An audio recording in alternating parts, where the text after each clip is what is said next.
So these two cars were traveling together and they were stopped on the side of the road.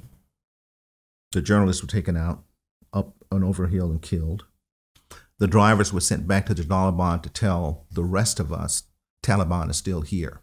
On the 42nd episode of Passion in Progress, broadcast journalist Randall Pinkston. Pinkston worked his way up through different broadcast journal outlets until he arrived at CBS News, where in 1990 his first job was to be the White House correspondent for George Bush Sr. And you would have seen his contributions to all of the CBS News broadcasts, that being shows like 48 Hours, CBS Evening News, CBS Reports, and CBS Sunday Morning. And after his 33 years at CBS, he moved on to the now defunct network Al Jazeera America. He has since retired, but during his career, he was the recipient of a National Emmy Award and an Edward R. Murrow Award for his work on CBS Reports' Legacy of Shame, and 2 other National Emmy Awards for reporting on the death of Princess Diana and the TWA Flight 800 disaster. I can't wait for you guys to hear this podcast because Randall is a well-traveled reporter. We touch on subjects like the civil rights movement and how the whole environment was when he was finding his first journalist job. We also talk about how it was covering the White House and his interaction with President Bush, and we also get into the experiences that he had while he was a reporter over in Afghanistan. If you like the content that I've been putting out, please share it with a friend. Instagram stories, Twitter, Facebook, all the things. If you want to tag me in anything, I'm at Javier Mercedes X. I love hearing and seeing what you guys have to say about the podcast because that gives me the feedback that I need, and it shows me like, hey, what I'm doing is worth it and you guys are getting value from this show. Because that's what it's all about. And speaking of feedback, if you guys are listening to this podcast on the iTunes app, if you could please leave me a review. That is also a place that lets me know how my show is doing. One last thing, and I can't stress this enough, thank you so much to my patrons that are supporting me and this podcast through Patreon. It literally means the world to me that you guys want to support me in what I'm doing that way. If you are interested in supporting the podcast through Patreon, it is www.patreon.com/Javier Mercedes. That's Javier Mercedes, just like the car. With all that being said, let's go ahead and hop into the 42nd episode of Passion in Progress with broadcast journalist Randall Pinkston. What is up, Mercedes? Javier Mercedes here for yet again another Passion in Progress show, where we interview inspiring individuals and hopefully through hearing their stories, you too are motivated to go out and pursue your passions. Today, my brother-in-law is throwing me into the deep end because he has me interviewing all of these like award-winning journalists, people that are far superior at interviewing. I love flipping the table. The man in front of me has over 33 years, 3 months, and 3 days made 7,700 pieces of content for CBS News. I know there's no way we're going to get to everything throughout your lifetime, but thank you so much for this interview, Randall Pinkston. Well, you're more than welcome. And of course, aren't you curious about that exact number of stories? I was trying to put it into perspective of, since I come from the YouTube realm, I'm like, there's daily vloggers and they'll daily vlog for like a year, but that's only 365 pieces of content. So let me tell you how that happened. As I was preparing to leave CBS, one of my supervisors called me one day and said, Randall, how many stories have you done since you've been here? And I said, I don't know. And she said, well, could you like try to figure that out and get back to me? And I'm thinking, what the? So here is how it happened. So for the first 10 years of my career on West 57th Street, I worked for WCBS TV. Mm-hmm. I was a street reporter, correspondent street reporter. But during those days, I cannot remember too many days where I would go into work and I didn't do something. Mm-hmm. And there were some days when I had to do 2 stories, sometimes even 3. On Saturdays, we had once upon a time, we had a 45-minute newscast. And so you had to do 2 packages and a voiceover soundbite. So I was there for 10 years. 5 of those years, I was working from that Saturday crazy shift. So I did the multiplication for that. Every other day, so we got 52 weeks in a year. So I deducted 5 weeks. I didn't take 5 weeks vacation ever, but I was trying to be like so I did the math for that. Then some days I also did talk shows. So I threw a little bit of that in. And then on a lot of days, I did morning news cut-ins in addition to a package. So that amounted to like 1, 2, 3 pieces of content for the day. Now, that's just for the 10 years at WCBS TV. Then I had another 20 years at CBS News. Mm-hmm. First 2 of those years, I was in the White House, covering George Herbert Walker Bush, Daddy Bush, 41. And almost every morning, I was on the morning news with Paula Zahn and Harry Smith. I came to New York, and so in New York, I was like maybe on there maybe twice a week, maybe, but always every weekend, and sometimes once a week, sometimes twice a week. Then I go to NewsPath with your brother-in-law, where they work you like I can't use that term because it's not politically correct, but you just fill in the blank there. And in that role, Chris would come to me with the script. Randall, read this. What is this? Never mind. We just got to do it, and we got 30 minutes. Hurry up, Polly. Randall, we need you to track this and go out the door and do a live shot. So in some days at NewsPath, it was like being back in local news at Channel 2 20 odd years earlier. Mm-hmm. So I did that math. Now, what I did not count was the number of radio pieces I did. Oh my gosh. So there's an exponential amount more than that. And that was just at CBS, because before working for CBS News, I worked for WFSB TV in Hartford, and before that, WJXT TV in Jacksonville, and before that, WLBT in Jackson, Mississippi. And so actually, I've done a lot more than 7,000 stories, but that's a long answer to, yeah, but you can edit, liberally as you care to. Since you are such a well-versed journalist, what does journalism mean to you today as it did before when you were starting out in Mississippi? I applied for a program at Columbia University Graduate School of Journalism. It was like a compressed version of their graduate school, started by Fred Friendly, the former president of CBS News, and it was intended to jumpstart the presence of minorities in news media, print and broadcast. It was only then that I began to really think about, this is a way that I can help to tell some truths and maybe correct some inequities in terms of information. Because remember, where I grew up, there was a newspaper called the Jackson Daily News, and on the front page of that newspaper was a column called Covering the Crossroads with a guy named Jimmy Ward. And during the civil rights movement, he would write every day that civil rights workers were communists, that they were outside agitators, that the colored people in Mississippi were happy with the way things were. And I knew, as a teenager delivering newspapers, I knew all of that was a lie. Mm-hmm. I didn't think about becoming a journalist to try to counter it, because I didn't think that I could ever work for the Clarion Ledger or the Daily News or any of those outlets. On the TV station that I later worked for, they had a weekly show called the White Citizens Council. Yeah. And it was such a different time. My lifetime, not that long ago. Yeah. That's what people don't understand. No, it's not like the last, well, actually it is the last century now, but it's not like 500 years ago or 200 years ago or Reconstruction. It's like in my lifetime.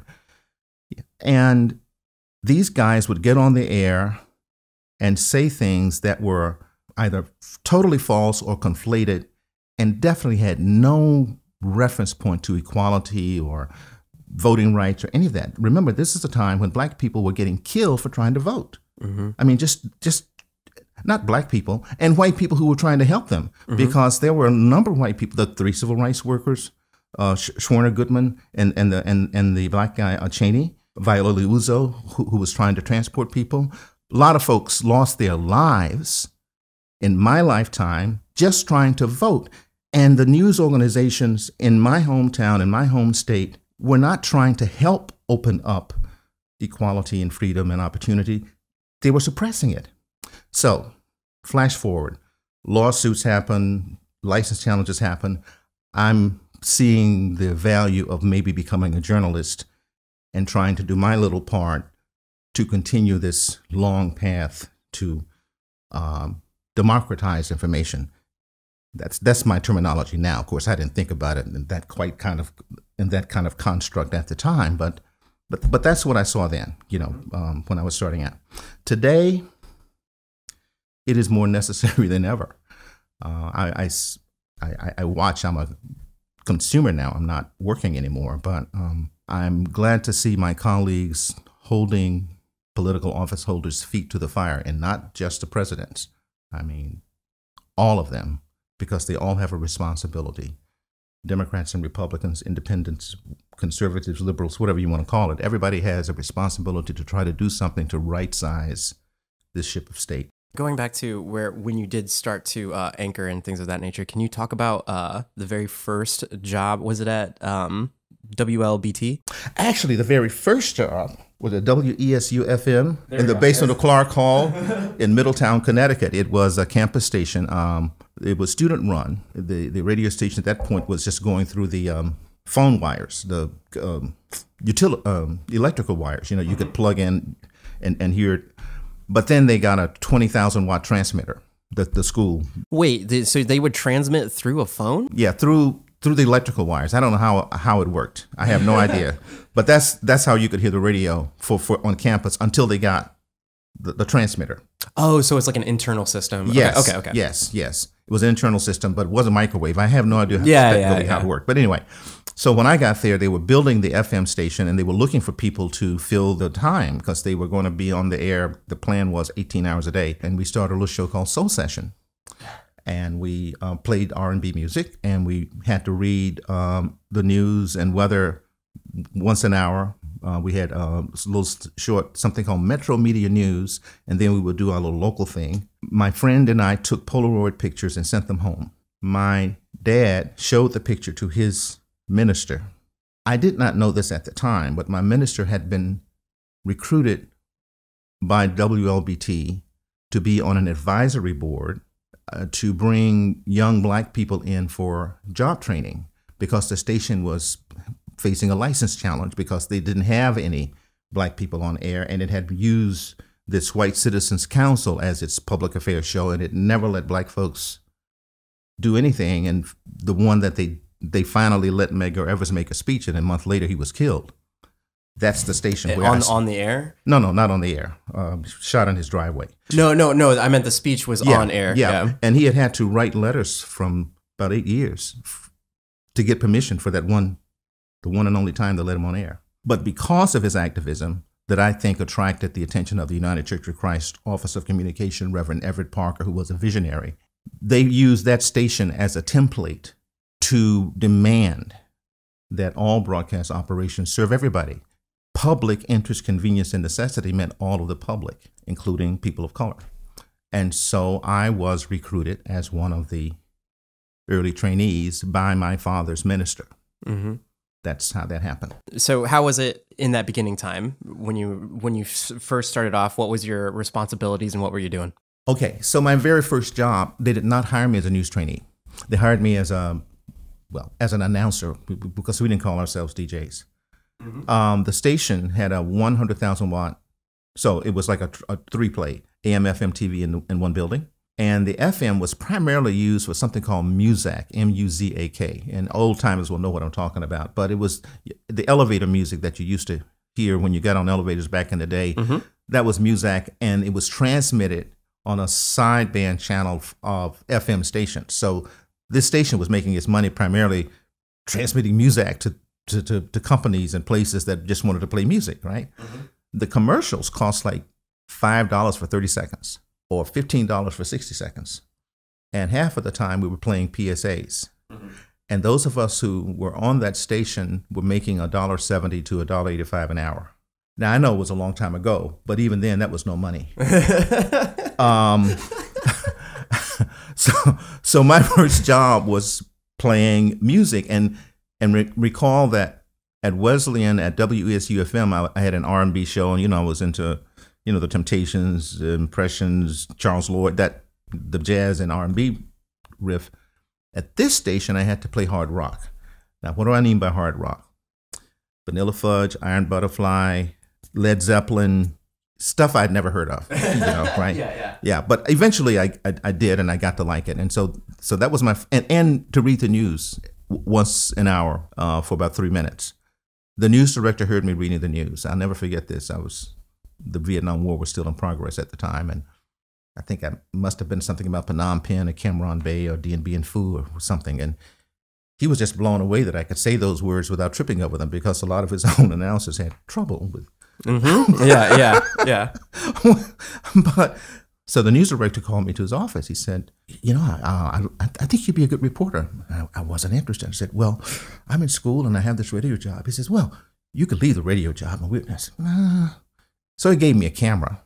He was very smart. This man was one of these wind-up cameras and 100-foot roll of film and a light meter. And he showed me how to do some very, very basic shooting and said, if you find a wreck or a fire or something and you do a good job with it, we put it on TV. And so I'm between class and radio, I'm running around trying to find something so that I can shoot. So that's really how it started.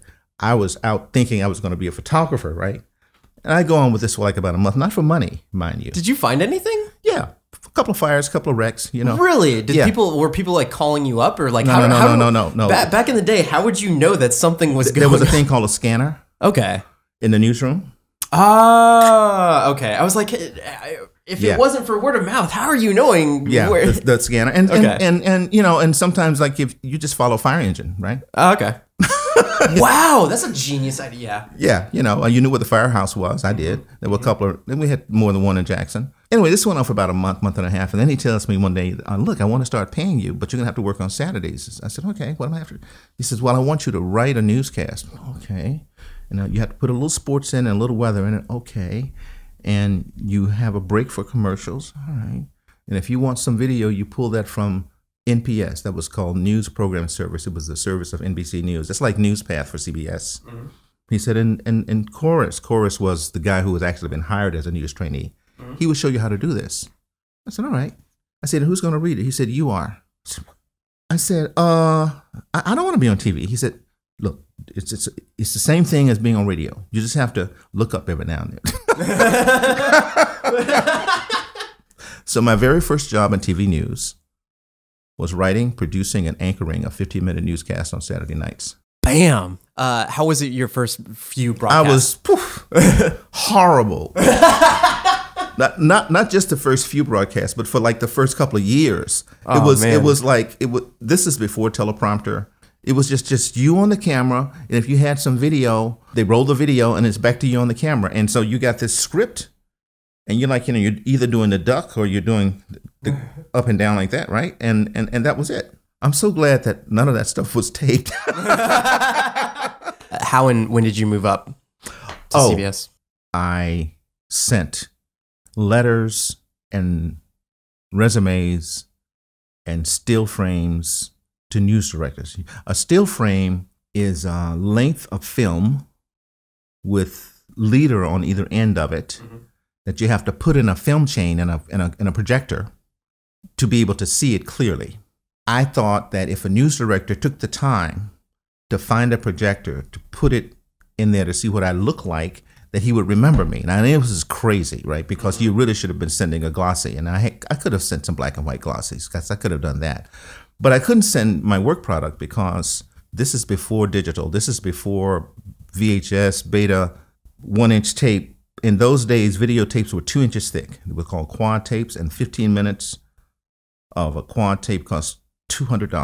Oh, wow.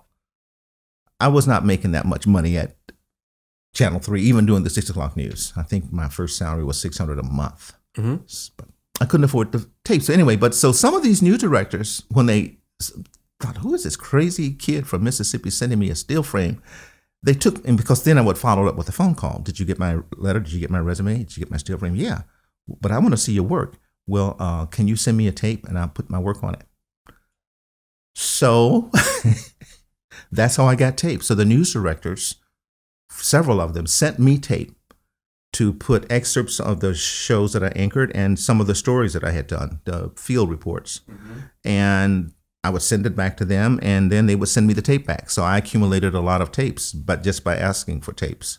That's interesting. It was crazy to do it like that, but that's how I did it. But in any event, so there was this news director in Washington, D.C., because I really, really wanted to work in Washington, and he called me up, and I was so thrilled when he said, this is Jim Snyder at WTOP.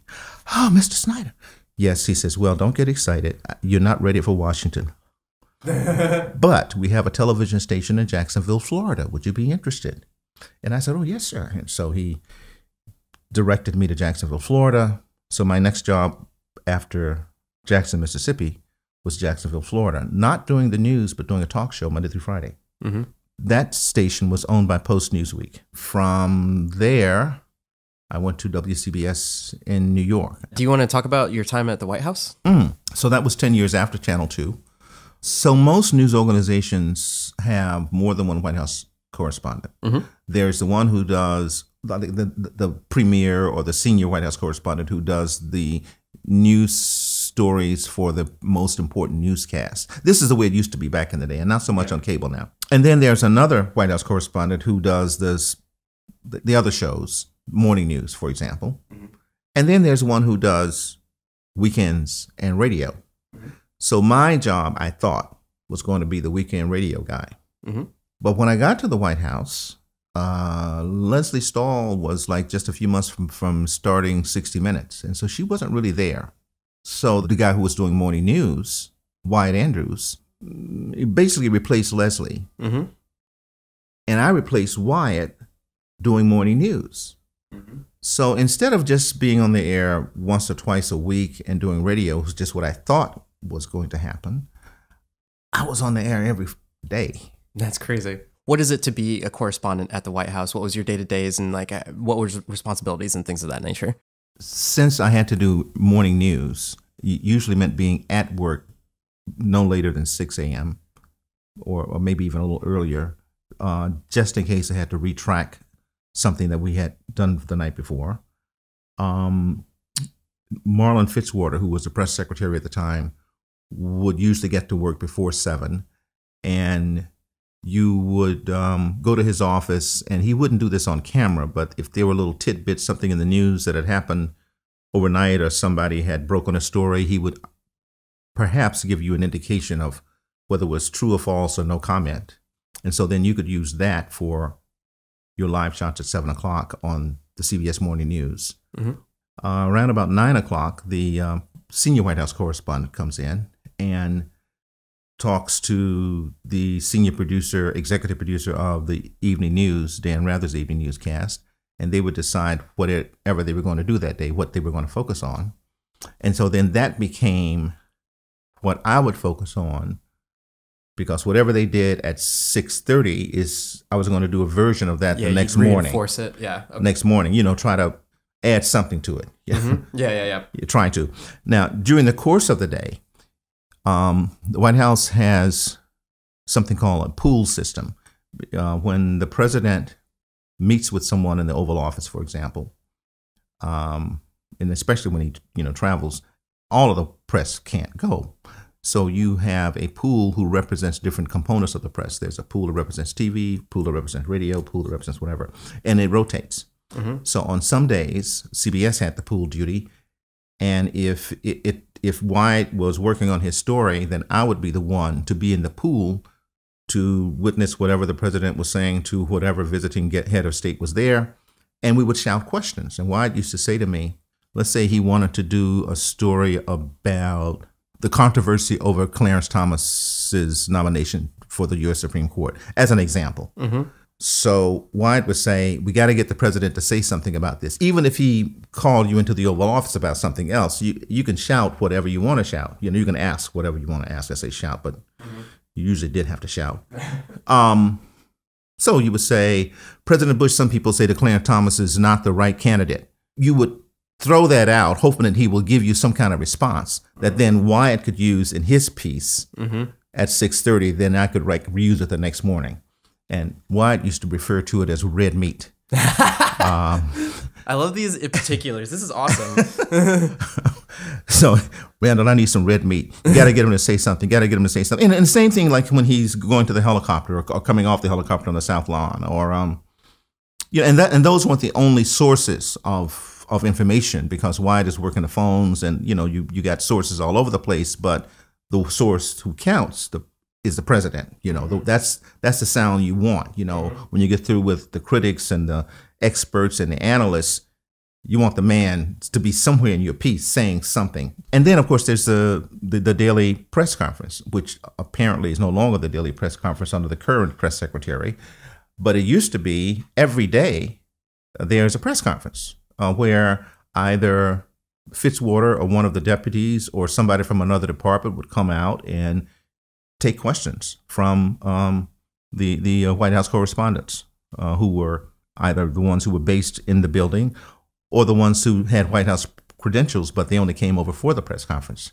So my day would begin maybe at 6 a.m. and it wouldn't end until maybe 8 p.m. because I had to wait until the end of the evening news before I could actually know what they were doing, to take little pieces from that so that my producer and I could refashion something for the next morning. Is it true that you witnessed the president puking on the Japan? Well, I didn't witness that because I wasn't in that room, but I was in Tokyo when that happened. Mm-hmm. And I was there for him and his stomach flu moment. God rest his soul. The White House had made the president available for one-on-one interviews earlier that day in Tokyo. So Brit Hume interviewed him, John Cochran interviewed him, Charles Bierbauer interviewed him, and I interviewed him. Mm-hmm. And as we were in the van going back to the press filing center, nobody's going to give up if he said something juicy, but someone said, he asked me how I was feeling. And I think Brit said, yeah, he asked me that too. And I said, yeah, he asked me that too. He asked all of us how we were feeling as an opening for him to tell us how he was feeling, which we figured out later. Yeah. That he had been feeling kind of queasy. And he was letting us know that he wasn't feeling too well. We all get back to the White House, to the filing center in Tokyo. The three of them, they are senior White House correspondents. They go out for dinner together, right? Me, I'm like not the senior, because the senior by now is Susan Spencer. But CBS kept her back in D.C. So she's filing the stories about the president's travels from the grounds of the White House, but all the material that she's using is being fed from wherever we were. Yeah. Me and her producer, Tom Matesky. They all go out to dinner. I stay in the press filing center because, that's the dinner was going on in the palace, and I'm just trying to get a leg up on what I got to do the next day. And the time differences are crazy, right? You really don't sleep because you're dealing with a New York clock, but you're in Tokyo. Mary Madeline, who was a correspondent for CNN, had pool duty that day. And I'll never forget, we are in the press filing center, and Mary Madeline calls in to tell everybody something's going on, but I don't know what it is. She said, there's something going on. And the press, they weren't on the floor with the president. They were like, it seemed to me from the camera positions, they were in a balcony overlooking. I don't know physically where Mary was when she noticed this, but she called it in. Mm-hmm. And this was like maybe an hour or so before we actually knew that there was a problem.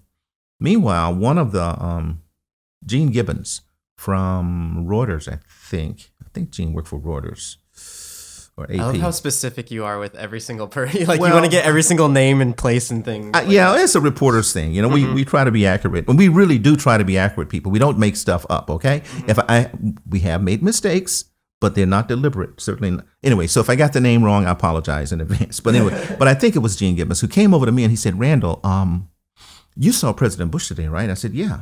I said, what do you ask? He says, well, one of our local Reuters reporters, I guess one of the Japanese residents who work for Reuters in Tokyo, called us to tell us that he saw what appeared to him to be a medic going into the men's room with President Bush. I said, oh, that's interesting. I didn't tell Gene, sorry, Gene, that he had asked all of us how we were feeling. I didn't say that. I just kind of like filed that back. I said, okay. Now I'm like standing next to the little squawk box where Mary would make her reports, because now I'm really like, this is interesting. So she says something is happening. She doesn't know what.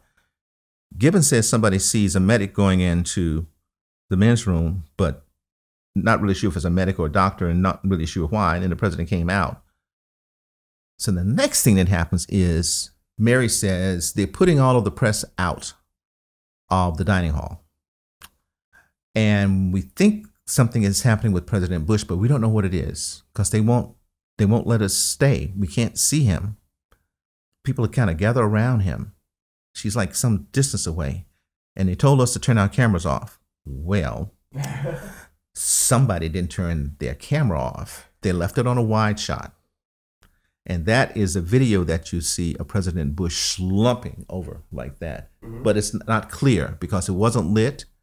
It was a huge distance away. I think they were using a telephoto. I don't know what kind of lens they were using, but and there was nobody behind the camera. They just left it rolling and told our Tokyo affiliate, record whatever you see because we're not going to be there. We're just going to leave it up, leave it on, tape the little red dot in front of the camera so that nobody would know that it was on. You have all the tricks of the trade. Well, I'm just assuming that that's what they did, because if one of the government people had seen the red light on, they probably would have come up and turned it off themselves, right? Anyway, so then the next thing that happens is this sheet drops over the front of the door to the Akasaka Palace where the banquet was being held. And Mary says, we think the president's going to be headed to the hospital. We still don't know why. So she's reporting what she's seeing and, reasonable conclusions, but no firm information. And so then she said, I can confirm he's headed to the hospital. So then at that point, in those days before digital, when the president would travel, the news organizations would rent what they called it a white line. I think that's kind of racist, but anyway, it was a clear line from wherever you were back into New York that had radio quality, so it didn't sound like you were on the phone, although it was being transmitted via phone lines, but the T whatever thing. Well, all of the networks had access to this line, but only one person at a time could use it.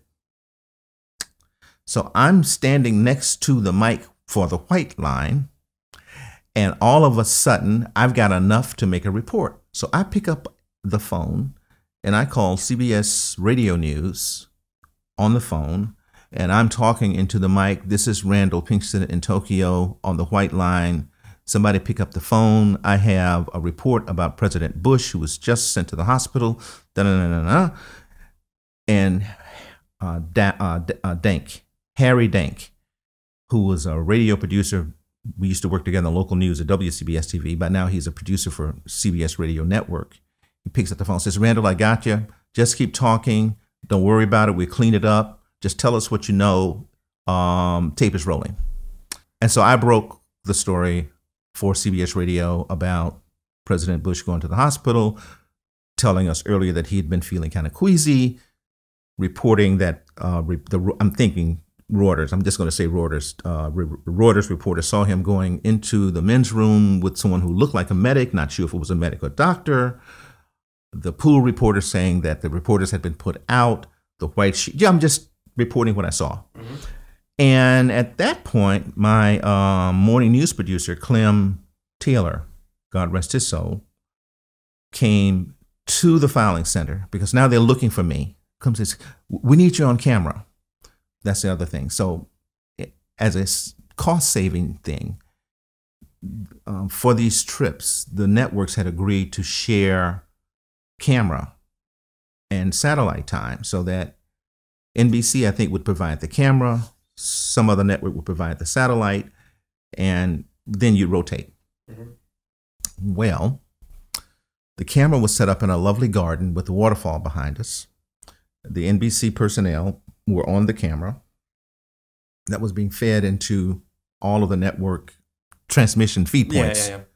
And one of the NBC guys says, wait a minute, Randall, I think they want us to move the camera. I said, who wants you to move the camera? He says, well, my producer says Britt Hume wants to move the camera closer to the office because Britt had his own space. ABC had their own space. CBS had our own space. We all had our own little space. I said, well, I don't think you can move the camera without the pool producers voting on it. I said, let's call all of them first. He says, yeah, you're right. So he got my producer, NBC producer, and ABC producer, CNN producer on the line. I think CNN was part of it. And they all voted to let the camera stay where it was. Of course, Britt was rather ticked about that.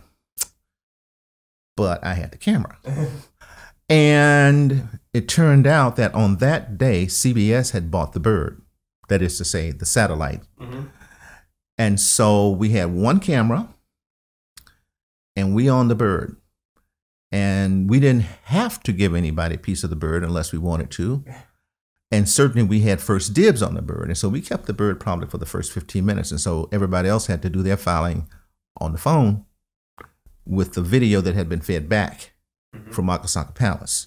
Now I'm being talked to in my ear from New York. So New York can see what's going on, but I can't. And so they're describing to me what they're rolling. And I'm I'm reporting on what you think on what they are telling me they're rolling, right? Yeah. Along with what I know. I'm reporting what I know and what they're telling me what they're rolling on.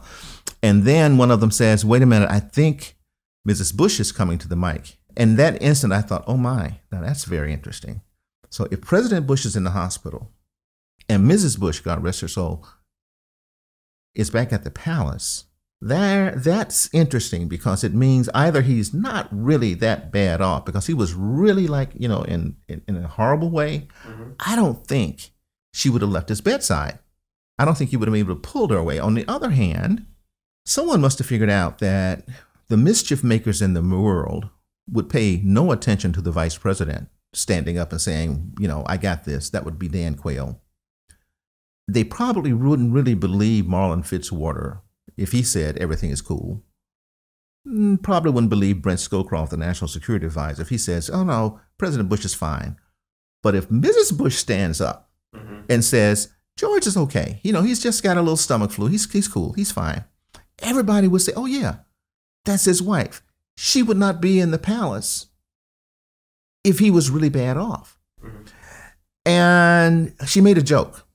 So, when they told me that she was coming up, I led into it. I said, and apparently Mrs. Bush, President Bush, we told us, in the hospital, but First Lady Barbara Bush is back at the banquet. And she made a little joke about, George played tennis earlier today with the prince, and he lost. And Bushes hate to lose. And so he became a little ill. Something like that, Yeah, it's like she was like brilliant. Mm-hmm. Brilliant. Now, here's something that I haven't reported anywhere. I was saving it for my book. But since we're here, I'll tell you this. So maybe 5 or 6 years ago, I was one of the moderators at one of the literacy programs that Mrs. Bush sponsors. Mm-hmm. Either that or the Points of Light, because I did it twice. He had a Points of Light celebration, the people who do good works. And he started that while he was in the White House, and it has continued since then. So when I stood up there, I acknowledged them and said it had been an honor and pleasure to work in the White House during his tenure. And then later I came down to Mrs. Bush. I didn't say this on the stage. I said, "Mrs. Bush, I just remember the day that you were in Japan and you calmed the temperature of the world when you told that joke about President Bush playing tennis." And she smiled. She says, "Oh, yes, I remember that." She said, "Randall, that was a close one." Now, I didn't ask her what she meant by that, but I wonder if, in fact, he had been a lot worse off than we knew. I don't know. Do you want to cover some of the stuff that you did in Afghanistan? Well, so after my 2 years in the White House with President Bush, I thought I was going to be able to stay with President Clinton, but CBS News had another idea, and so I had to go into the general assignment pool. And so then I'm looking for stuff to do. And one of the things that I found interesting and that I really, really enjoyed was occasional temporary duty foreign corresponding, foreign coverage as a drop-in correspondent. So I was in Haiti, and I did London duty a lot. Turkey earthquakes in Italy, and then along comes September 11th. And no one had to go abroad, but if you wanted to, you could. So I raised my hand. I mean, I was standing in Liberty State Park for a couple of hours watching the smoke and the embers, the explosions at the World Trade Center, and seeing all of the ambulances from Pennsylvania and everywhere coming there and laying out their kits, because the plan had been for the injured to be brought across the water to Liberty State Park and placed in those ambulances and then taken to, hospitals. And nobody came. Anyway, so I was quite upset. If I'd been younger, I probably would have joined one of the armed forces. I mean, it was just infuriating that I didn't, thankfully, know anyone.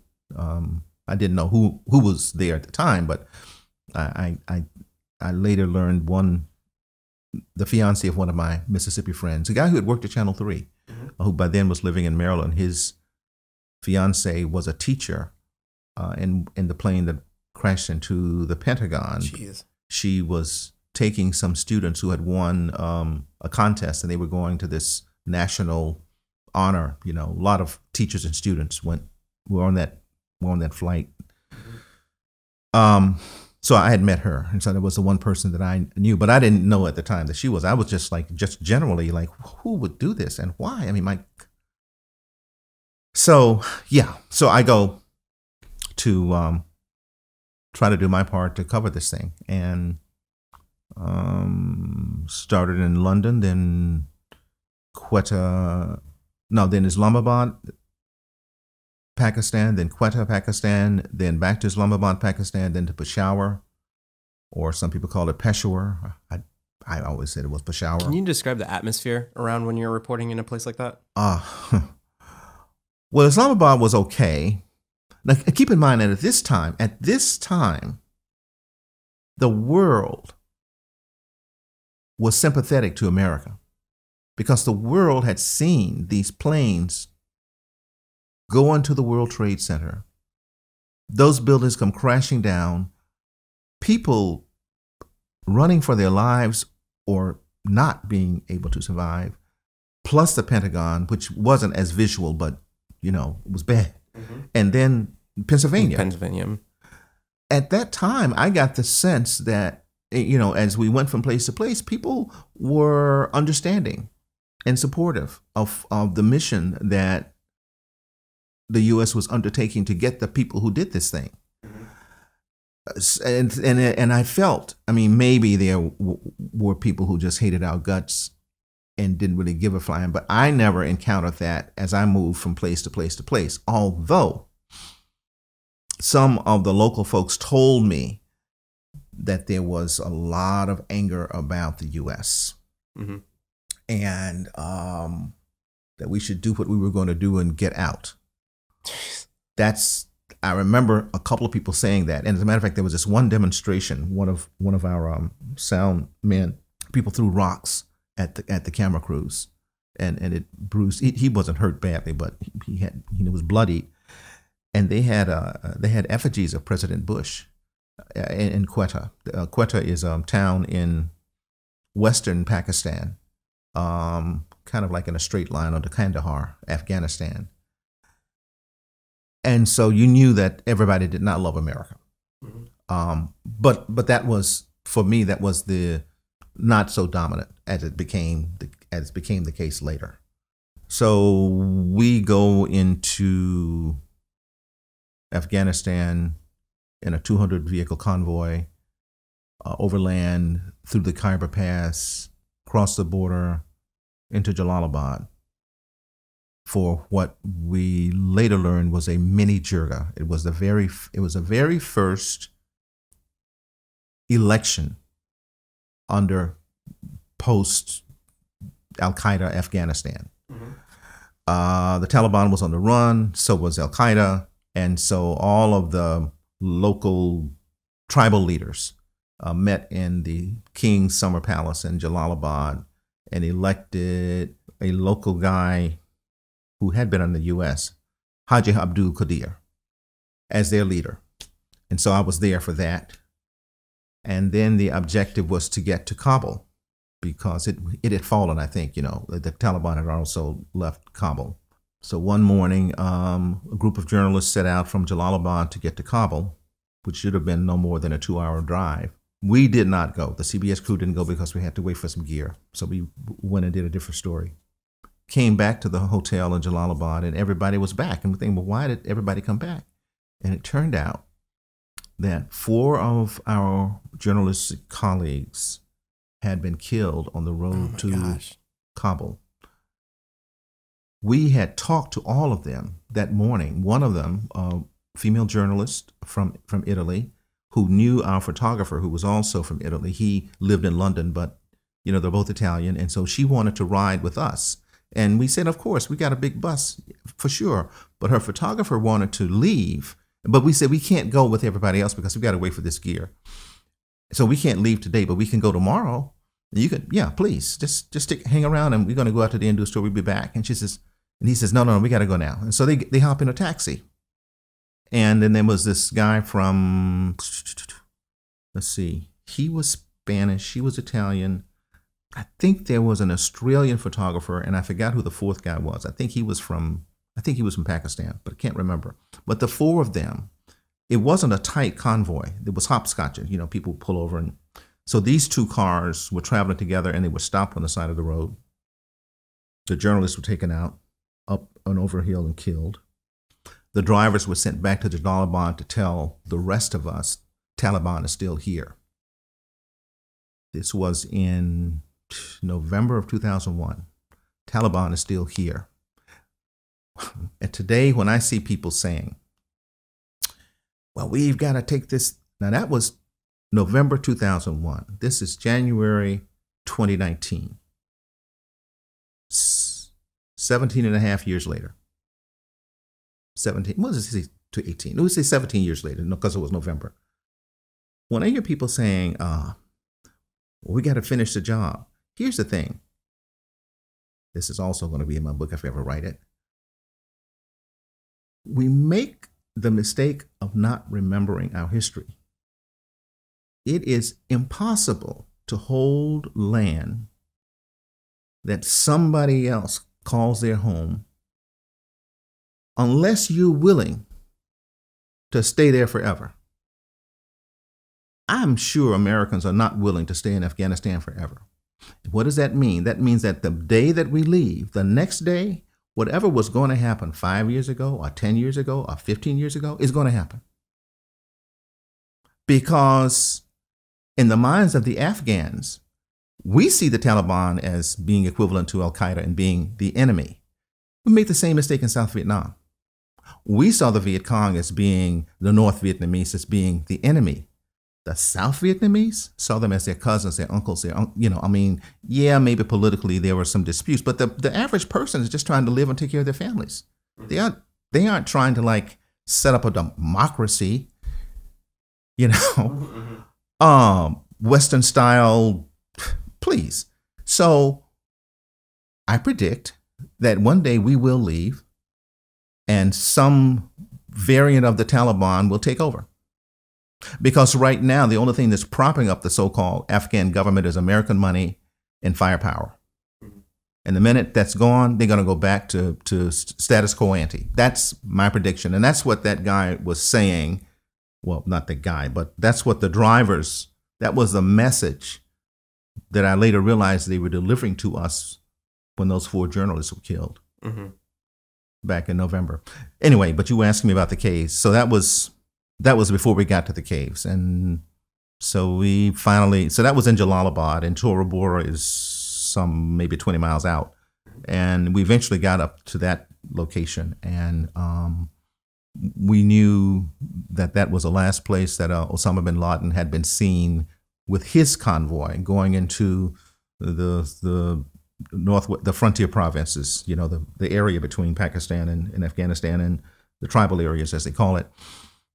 And so that's where we were focusing our coverage. And one day, the militias, our allies, told us that we, the press, could go in. And so we went in.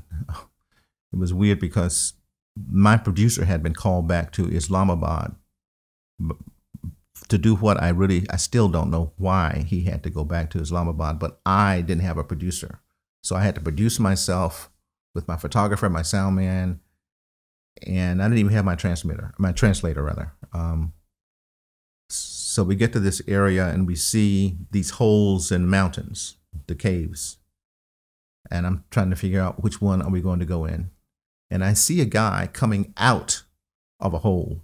I said, he went in, he came out. That's the one we're going to go to.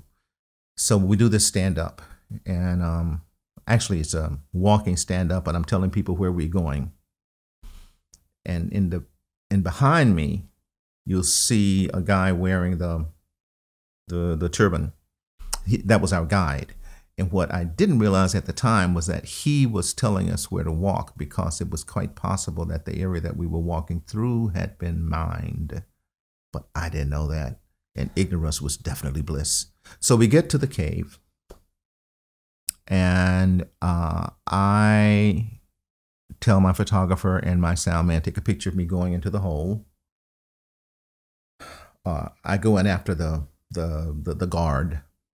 So we get in there, and he has a candle, not a flashlight. And he's basically saying, come see, but in his language and Pashtun. And he has this candle holder, and there's these stacks of metal containers, like from about here to that door, and then to the right for about 4 feet. And there are... So a pretty big cave. Yeah, pretty big cave. And there are Russian writings on some of the containers and Chinese characters on the others. And he pulls one of them down and he opens it up, and it's 50 caliber shells. And I realize, oh, bleep, bleep, I'm in an ammo dump depot. So I go back to the opening that I came in, and I say to my photographer, he's a Brit. Sorry, I can't remember his name now. And I said, look, about the light. And he says, bleeping bloody hell, Randall, I know we need a light. I says, no. Don't turn the light on. There's a lot of ammunition in here, and it's a very dry space. He says, oh, okay then. I'll give you the light, mate. And he passes me the light, passes me the camera. And he crawls in, and I tell the sound man to stay out because I'm thinking, God forbid, if something happens, somebody needs to be able to tell our families. And plus that the sound man could pick it up. He had a wireless mic, right? And so he gives me the light, and I put the light on the ground. And I turn it on, and I raise it up very slowly. So you ended up doing the candle. Well, no, we put the candle out and had a battery operated light. Oh, okay. So you did have a light. I thought you were. No. You were like, I needed this shot so much that I took the candle in. No. Okay. The guide had the candle. Okay. The photographer sends the light in. Okay. First, and then he sends his camera in. And when he realizes it didn't blow up, then he comes in. I'm just kidding. And then he says, okay, what do you want to do? I said, well, we're going to do a stand-up, but we're going to do it like really fast, okay? I'm not going to do 5 takes, trust me. So I put the light on the ground, and I turned it on, and I have my Afghan friend to hold it, and just hold it, face me. And I do a stand-up take 1, stand-up take 2, and I take the light from him, I put it back on the ground, I turn it off, and we get out of the cave. There you go. Yeah. It sounds like a very dangerous place. And someone asked me about that once, and I said, if you're thinking about the danger when you're covering a story like that, you really can't do it. You kind of, it's like a focus thing. I don't know. Do you do anything that's sort of like crazy dangerous? I don't mean, maybe ski or. I've skied, but it's pretty slow because I'm still learning how to ski. On snow? Yeah. Okay, so you understand that when you're going down a hill and there are trees. You got to focus. Yeah. You know what I'm saying? But when you're doing it, you're not really thinking about, It's so true. I'm not going to run into the tree. You're not thinking I'm going to run into the tree. You're thinking, okay, I'm going to get to the bottom of this slope. And, if there's a obstacle or something, I'm going to get around it. So you're plotting your survival. For fun. Yeah. And not the same kind of thing, but when you're in a war zone, you take precautions and you say that you're not going to do anything stupid, ignoring the fact that just the mere fact of being there is stupid. But that's a whole other, that's what we do. People are leaving hurricanes and we're going to them. Yeah. That's what we do as journalists. That curiosity thing. You mentor journalists, don't you too? I have mentored a few people, yeah. If somebody's starting out right now and to become a journalist, what advice would you give them? Read. Multiple sources. And I don't mean just on your, just the little summaries that pop up on your smartphone. I actually think that there's a case to be made for continuing to go to the old-fashioned stuff called print. But if not, at least read whole articles, from reputable news organizations. Now, that is not to say that the only reputable news organizations are the old-fashioned print people: Wall Street Journal, New York Times, Washington Post, LA Times, Chicago Tribune, The Guardian, London Times, Agence France Presse. I mean, but the old ones still are kind of doing it in my opinion, the right way, sourcing and the rest. And there are some new ones too. I mean, BuzzFeed I know they're in a little bit of a dicey thing here lately because of the latest story that Mueller atypically brushed back a little bit, where they were saying that there were some documents backing up the allegation that the president told Michael Cohen to lie. So Michael Cohen obviously said this.